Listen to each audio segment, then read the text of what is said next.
Hello, you beautiful souls. This is Kaleah, and today I'm going to talk about shamanic hypnotherapy and how I use it in psychic cord cutting.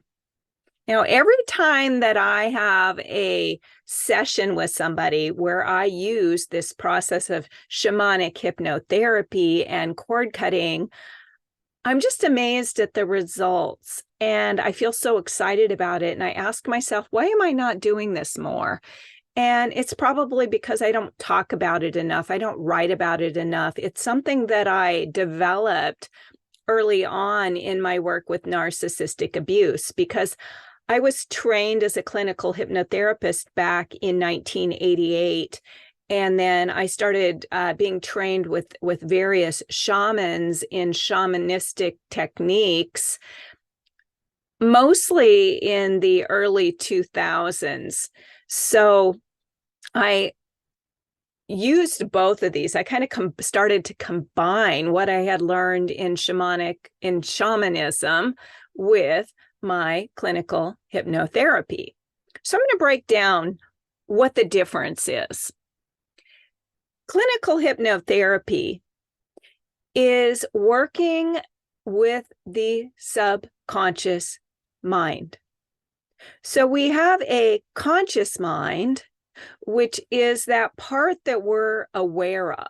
That is the thinking rational mind that we are aware of most of the time. Sometimes thoughts come in and we don't think about those thoughts. Like we might say to ourselves things like, oh gosh, I'm so stupid. And we don't realize, because these thoughts are so automatic, we don't realize we're having them. And those are suggestions that go into the subconscious mind. So the subconscious mind is the receptive mind. It is the subjective mind. So it's like the fertile soil in which the seeds are planted that will take root in your life tomorrow. So what you plant today, either consciously or unconsciously, is what's going to bear fruit tomorrow. So it's important to look at your subconscious mind as that fertile soil in which you're planting your future reality. And if you keep planting the same thing over and over and over again, unconsciously, meaning you're not really consciously aware of what you're feeding your subconscious mind, you're going to keep getting the same thing over and over and over again. So what I love about hypnotherapy is we can change somebody's reality by planting new seeds and learning how to nurture those seeds. So oftentimes you can't just plant that seed and leave it alone. Sometimes that works, but often we have to be aware. So if you think about planting a garden, you go out there and you get the soil ready for the seeds, and then you plant the seeds, but you are aware of those seeds you planted. So you go out and you water them, and you might fertilize them. And you also know that there's a delay. There's a time before you plant the seed to the time that you see the sprouts coming up through the earth. And that is how the subconscious mind works. What you plant today may not show up into your life for a period of time. Now, that period of time is going to differ from person to person. So a lot of the results may not be immediate, although there are some immediate results. I've seen it over and over and over again where there are some immediate results. But if you're trying to make a big change in your life, like change a habit, then you've got to plant the seeds of the new habit, because the only way to get rid of darkness is with light. The only way to get rid of a negative habit is with a positive habit. So we don't just go eliminate something. We have to plant the seeds of the new. So if you go to your garden, you need to pull all those old weeds before you can plant new seeds. But you do have the conscious ability to plant those new seeds and nurture them and have faith, which is the period of time, the faith is required for the period of time that you plant the seed and then you see the results. And so I tell people when they come in for clinical hypnotherapy and work with me that they may notice some immediate results, but that they have to stay consciously aware of what's going on in their mind. Because, for example, when we're looking at cord cutting, psychic cord cutting, we can go in there and we can do the work to cut those toxic, energetic, and emotional cords to that toxic person or that narcissistic person or whoever that is that you're wanting to cut those cords with. We can do that process and you might feel very different in that session, coming out of that session. People report feeling more relaxed than they've ever remembered feeling, especially if they've been plagued by anxiety and PTSD for a long time. That state of relaxation feels very different. But they also feel not only the huge weight of that anxiety and stress leaving their body, but they also feel that disconnection from that person. They feel it. And oftentimes, I've reported this before, that person that they've detached from through this process will often contact them almost immediately after their session. Now, this doesn't always happen, and I advise people don't expect it. Do not expect this to happen, because some people are so hungry for that person to make contact with them. They come and get a session hoping that that person will make contact with them. Well, that's the very last thing we want, right? We're doing this process of cord cutting to sever the connection with that person. But if you have an underlying addiction running, which most people do in this case, in the case of narcissistic energy connections or soul ties or whatever you want to call them, when we have these energetic connections, these soul ties, there is often an underlying addiction. And that addiction is a neediness for that person to show interest in you, to show you that you matter to them. And, you know, the real truth is with narcissistic people, nobody really matters to them. They are self-serving, and that's the problem. That's the issue. So this is a really good time to commit completely to the process of severing that connection.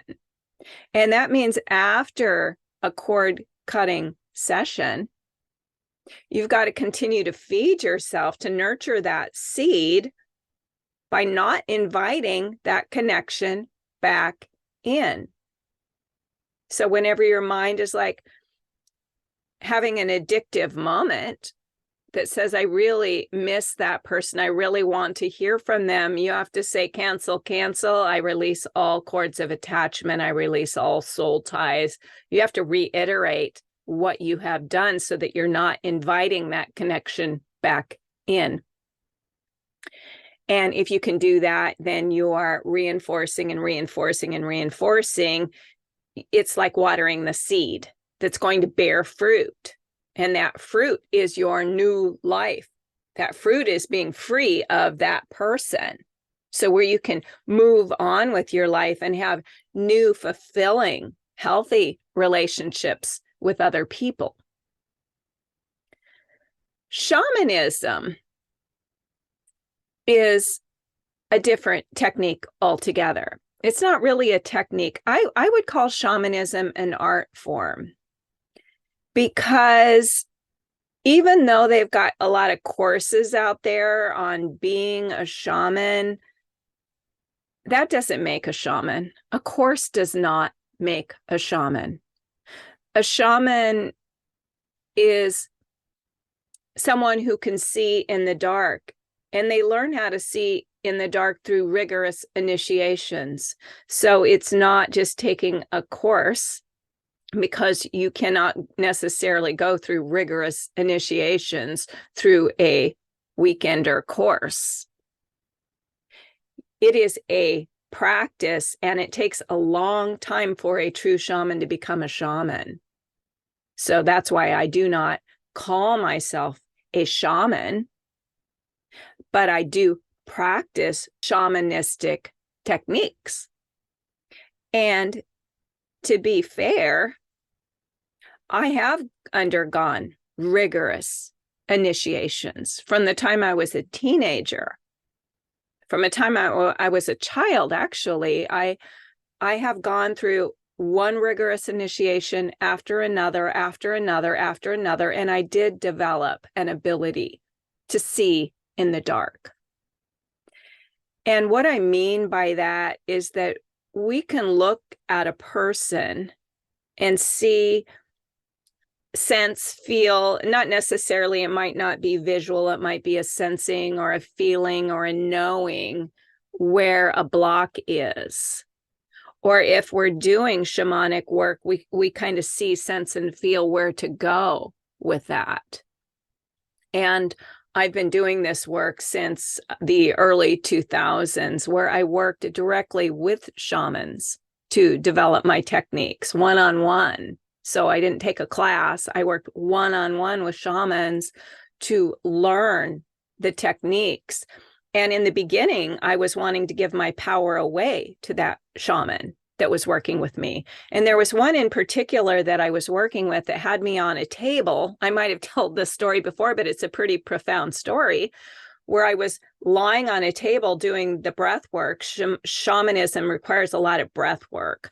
So I was doing breath work, and I was being in the awareness of what was coming up.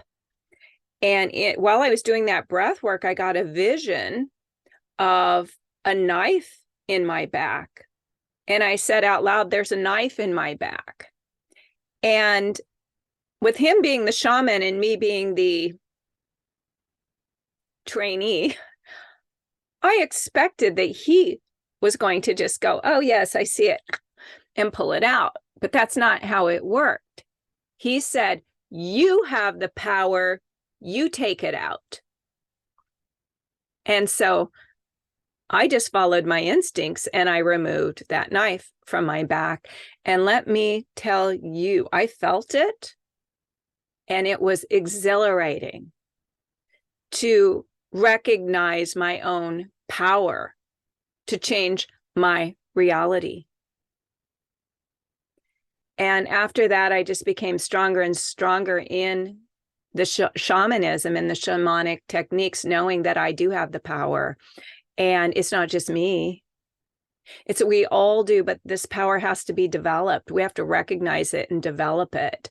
And so part of my work with people is to help, just like that shaman did for me, help put people in touch with their own power, so they don't have to rely on somebody else to do it for them. They can learn how to do it for themselves. But like me, I had to work with shamans for a while before I really truly developed that power and really learned to recognize it within myself. So I developed this ability to really see in the dark and to help people to traverse that darkness themselves and find their own way through. I combined both of these techniques, clinical hypnotherapy, working with the subconscious mind, and shamanism, the ability to see in the dark, and developed these techniques of psychic cord cutting and soul retrieval. Now, these are not new techniques. I did not invent them, but I found my own way of doing them that I find to be quite effective for people. And Because my job is to empower people, to put them in touch with their own power, to make changes, I facilitate these processes by involving the client. I don't just do it for them. I guide them to do it for themselves. So they come out of these sessions feeling empowered, feeling that they have touched something within themselves that they never knew was there, something deep and profound within themselves, an ability. Because a lot of people who come to me for psychic cord cutting feel powerless, feel like this other person has their power. And it's just like when I felt that knife in my back. Well, whoever put that knife in my back somehow had the power, or the shaman had the power, but I didn't have the power. That's what I believed until I was shown my power. And that's how it is for people who are going through that psychic cord cutting process, is they get to discover their own power, and they get to discover that this person, this narcissistic person in their life, doesn't have the power. We give them the power. We plant that seed from our conscious mind to our subconscious mind. That person has power over me. So the subconscious mind always says yes. When you give it that message, it's like, yes, okay. We'll create that reality for you where you feel powerless and you feel like this person has your power. And the reason people stay stuck in this powerlessness is because they come to believe on a very deep level that this person has their power. And it's not true. It's just a belief. And when this belief gets reinforced over and over and over, so does the feeling of powerlessness. And in a way, that's what keeps us attached to that person, because that person has something of ours. They've got our soul, they've got our power. But when we can go through this process of disconnecting from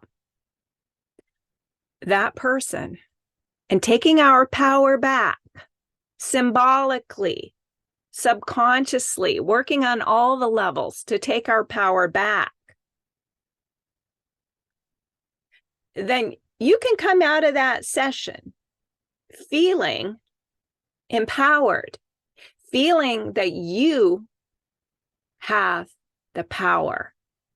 And now you can go on and recreate your life any way you would like, any way that you desire.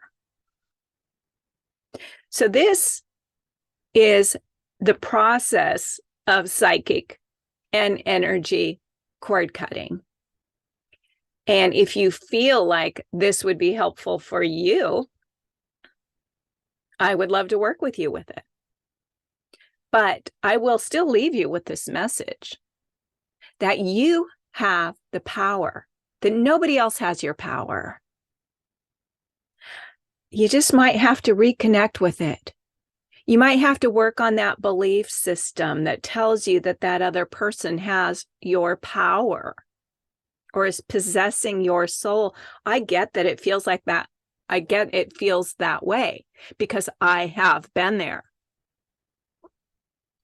And it took going there several times, being in that situation of powerlessness, of PTSD, of feeling that soul tie with that person that I couldn't disconnect, for me to develop these processes, because I've been there, because I know what it's like, because I've been inside of it, that I could develop these processes that could help people to take their power back and go on to recreate a life that they love, because isn't that why we're here, to create a life we love?